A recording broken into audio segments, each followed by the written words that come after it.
When the German commander said, "You'll have to kill me," the room held its breath, and the decision that followed saved lives. Late March 1945. The war in Europe was unraveling on paper, German lines crumbling, cities falling, armies in retreat. Yet war is never only a map of advances and retreats. It is a series of human choices under pressure. One such choice occurred as General George S. Patton's Third Army moved with the furious speed that had become its signature. Tanks ground to a halt outside a small fortified town in southern Germany, its name indefinido in the surviving notes, while artillery waited on prepared belts and infantry formed a tightening ring. The town sat like a stubborn knot on the map, tactically contained but still a threat to men and civilians if taken by force. This was not a grand strategic turning point with corps and divisions at stake. The danger lay in what a single disciplined German officer would do inside those walls. Would he cling to ritual and honor, dragging his men and the town into needless rubble, or would he accept the military reality and spare lives? Patton, known for his speed and ruthlessness on the battlefield, chose to treat the moment as a test of command, a chance to balance pressure with judgment. If this story speaks to you, and you want more close-up moments from the final weeks of the European campaign, consider subscribing. There are more profiles like this ahead. The tactical picture was straightforward. Patton's forces had the town encircled.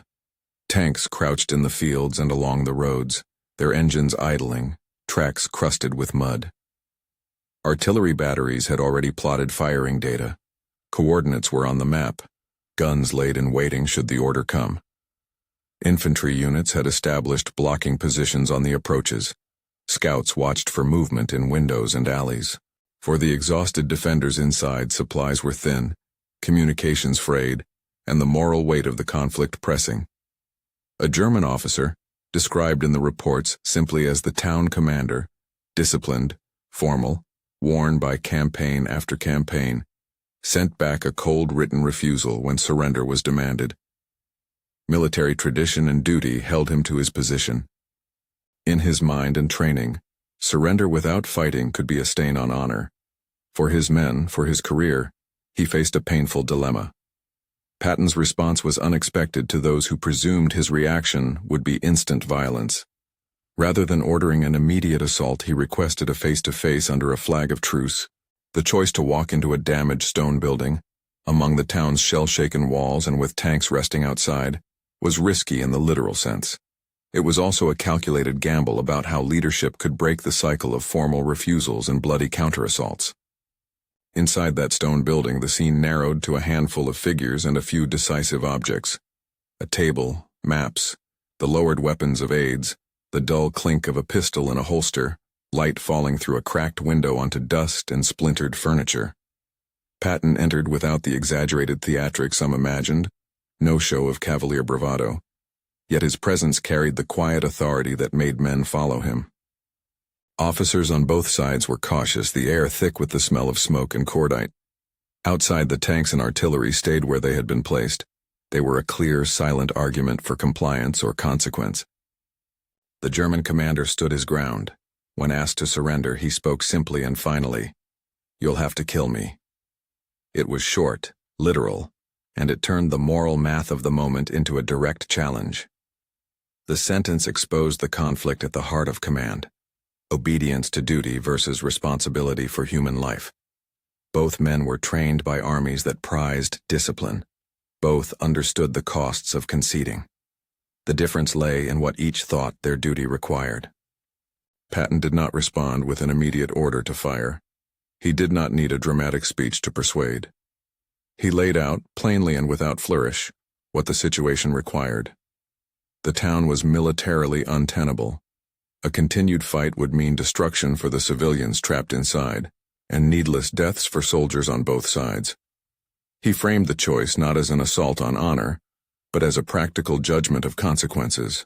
Killing the officer might satisfy ritual notions of saving face, but it would not prevent artillery and armor from pulverizing the town or stop the advance that would inevitably come. Command, Patton argued through his actions and sparse words, is not only about force, It is the moral calculus of deciding whether to expend lives for an abstract claim to honor. Patton gave a formal ultimatum. 1 hour to make the decision. In military terms, this was a short leash. In human terms, it was a suspended moment where lives hung in balance. Instructions were given with precision. Artillery prepared firing data. Units confirmed ranges and coordinates. Tank crews remained at readiness. Loaders standing with fingers on triggers. Gunners watching the streets. The hour was not idle. It was an engineered pressure designed to make the costs of refusal immediate and believable. The choice to impose an hour was itself an exercise in measured command. Patton did not want to humiliate the man. He wanted to force a moral and practical reckoning. By setting a clear limit, he gave the commander a professional way out. Accept the consequences for his men and civilians in a formal surrender, or face the consequences of resistance when overwhelming force came to bear. What happened in that hour was strategic in its simplicity. The German commander, bound by duty yet confronted with the stark reality and compassionate terms offered, chose to protect his men by agreeing to surrender on his own responsibility. He insisted that the paperwork note his willingness to shoulder the responsibility for turning over his garrison, a formal act that allowed his soldiers a measure of dignity in defeat. Patton accepted those terms. The men inside the town laid down arms, were processed as prisoners of war under the regulations of the time, and civilians received protection and medical care. Hospitals, such as they were in the town, were to be treated in accordance with the conventions that governed wartime conduct. Captured soldiers were to be treated with the humanity that preserved lives. None of this was theatrical magnanimity. It was pragmatic command exercised with a sense of moral consequence. Patton read the situation. The preservation of life, civilian and military, served a larger purpose in the waning days of the conflict. To order an artillery barrage and a full assault would have been simple in military terms. To accept surrender under written conditions and process the men as prisoners took patience and a different kind of authority. The aftermath was visible in small, quiet ways. Tanks retreated from the outskirts as formations moved to process prisoners. Guards directed men to stack their weapons and line up for registration. Medics moved among the wounded, both soldiers and civilians carrying bandages or wrapping makeshift splints. Men who had been preparing for a last bloody defense now found themselves escorted under guard, rather than dragged in death. The town, which could have been reduced to a ruin of smoke and rubble, remained standing. The tally of lives saved by that choice could not be precisely numbered. What mattered was that the act of restraint prevented an immediate, avoidable surge of death and destruction.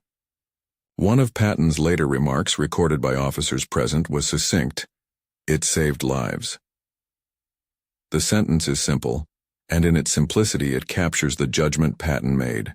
He accepted responsibility for letting the German commander take personal blame in the written surrender, if that was what would protect his men and the civilians.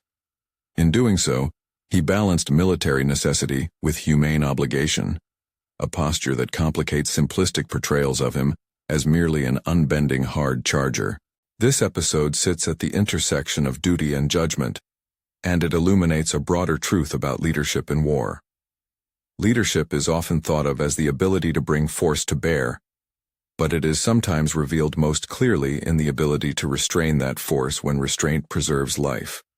Command requires a willingness to be both feared and measured, to wield the hammer but to know when to set it down. The German commander's insistence, "You'll have to kill me," was in its own way an act of professional loyalty. He expressed a readiness to accept the consequences that his military culture demanded. Patton's response respected that professionalism by offering a path that preserved honor as much as it did life. Formal surrender with conditions that ensured humane treatment. Both men acted within the codes that governed soldiers, but Patton navigated those codes with an eye toward consequence rather than ceremony. Beyond the immediate relief for the town, the episode offers a lens on the final weeks of the European War. As armies closed in, choices multiplied, often not between victory and defeat, but between different kinds of loss. Patton's decision did not alter the strategic tide. It did not change that the German war machine was collapsing. But it did change the human texture of one encounter. the lives of soldiers and civilians who might otherwise have been caught in the brute calculus of artillery and urban combat. There is a lesson here for how history remembers leaders. Public memory often frames Patton in extremes: the glory of hard-driving offense, the shadow of controversy and off-stage comments and gestures. Moments like the one in this town refuse tidy categorization. They show a commander willing to apply pressure, literal and moral, to avert ruin. They reveal a side of leadership rarely captured in headlines: the sober responsibility of deciding which battles to fight and which to avoid. The scene ended in ordinary, humane detail. Prisoners were registered and moved to the rear according to regulation. Physicians treated the wounded. Food and shelter were arranged under military supervision. Civilians emerged from cellars and basements, blinking into daylight that averted the blackout of destruction. Soldiers on both sides accepted their new roles, captives and captors, bound by rules intended to preserve life even amid conflict. When the story is told, the image that lingers is not the blast of guns but the small acts that followed. A line of rifles stacked against a wall, a medic handing a cup of water to a trembling civilian, a commander signing a surrender document that bore his signature and his responsibility. Those quiet, procedural acts were the practical work of translating a decision into lives saved. History is often made of big movements and sweeping campaigns, yet it is in quieter moments: an ultimatum issued across a scarred table, a man given 1 hour to make a moral choice, that the character of command is most honestly tested. Patton's choice in that room was not glamorous. It did not lead to a parade or a single dramatic headline. What it did was allow soldiers and civilians to live when they might otherwise have died needlessly. And it forced a moment of accountability that respected the dignity of men on both sides. We can debate Patton's methods, his temperament, and his legacy. These debates have a long and necessary place in historical understanding. But to reduce this episode to a simple caricature would miss its value as a case study in judgment under pressure. Patton's willingness to wait, to threaten force and yet offer humane terms, demonstrates a command style that combined speed with restraint. In the calculus of war, that balance can be the difference between ruin and survival. As the Third Army moved on in the weeks that followed, the town remained an unremarkable place spared from the worst of the conflict's physical destruction, its people left to reckon with defeat and loss in other ways. The German commander, who had declared the only real alternative to surrender, had ensured within his options the survival of his men. Patton's staff filed reports that recorded the facts: the encirclement, the face-to-face, the 1-hour ultimatum, the conditioned surrender, the humane processing of prisoners and civilians. The language was dry and bureaucratic, but the human result was vivid. Fewer lives snuffed out in a war already overflowing with death. In the end, the moment is less about heroic myth than about hard judgment. When told that he must be killed to maintain honor, one man refused to allow ritual to trump human life. The other declined the easy solution of violence and chose instead to enforce a surrender that preserved lives. That interchange, so compressed, so stark, captures the moral ambiguity that war forces upon its actors. It also leaves a clear verdict on the quality of the choice. In a war known for its ferocity, this was an act of command that deliberately curbed ferocity in favor of preservation. It saved lives. Those words, simple and unadorned, are a fitting coda. They do not undo the suffering of war, nor do they cleanse the larger stains of conflict, but they mark a tangible outcome from a single decision, a decision to allow paperwork and responsibility to shield men from immediate slaughter, a decision to accept the burden of command not as a license to destroy, but as a duty to judge. The moment Patton faced death, it was a moment that could have ended in a pointed, ritualized killing. Instead, it became a narrower, more consequential moral choice. That choice spared a town, protected prisoners, and preserved a fragment of humanity amid an inhuman contest. It is a reminder that leadership is not merely the capacity to win battles, but the capacity to decide which battles are worth winning. If this story resonated with you, please like and subscribe for more detailed portraits of leadership moments from history. Stories where the measure of command is shown not only in victory, but in the restraint that saves lives.